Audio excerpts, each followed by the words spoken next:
Good morning, আসসালামু আলাইকুম সকলকে। একটু সারাংপুর যাবো। সারাংপুর যাওয়ার উদ্দেশ্যে রওনা দিলাম। রিসিপশন পুরো ফাঁকা আমার হোটেলের। এখান থেকে অনেকগুলো প্যাকেজ ছিল। এই প্যাকেজের ভিতর থেকে আমি একটা নিয়েছি সানরাইজ দেখার জন্য। সকালবেলা ভিউটা অনেক সুন্দর থাকে সারাংপুরে। যাই হোক, এগুলো অনেক প্যাকেজ রয়েছে এখানে। এগুলো থেকে আমি একটা প্যাকেজ নিয়েছি। সব কিছু রয়েছে। ওয়েট করে আছি আমি গাড়ির জন্য।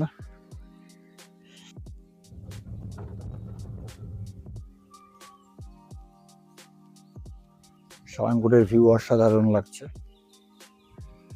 এটি দক্ষিণ এশিয়ার অন্যতম একটি সুন্দর জায়গা। এটার হাইট অনেক বেশি। এই জায়গায় আসতে আমি অনেক ভোরবেলা রওনা দিই।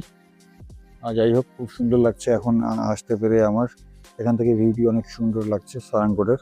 সারাংপুর যদি আপনি আসেন, ভোরবেলা আসাই উত্তম। সানরাইজের সময় আপনি দেখতে পারবেন, বাট সকালের মতো ভিউটা এত সুন্দর হয় না। সবাই সবার মতো এনজয় করছে। এই জায়গায় আসতে আমার 180 রুপি লেগেছে উপরটাতে, আর গাড়িতে করে আসতে 1000 রুপির মতো খরচা হয়েছে।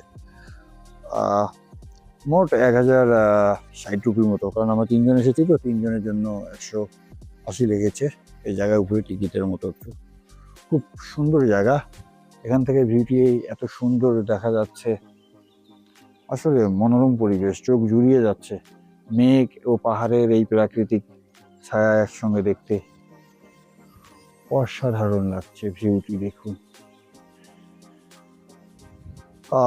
এখান থেকে আর কিছুক্ষণের ভিতরে চলে যেতে হবে। আমার 6:45-এর ভিতরে আমার গাড়ি পিক করবে, ওখান থেকে চলে যাব। আসলে প্রকৃতির প্রতি যে প্রেমটা অন্যরকম।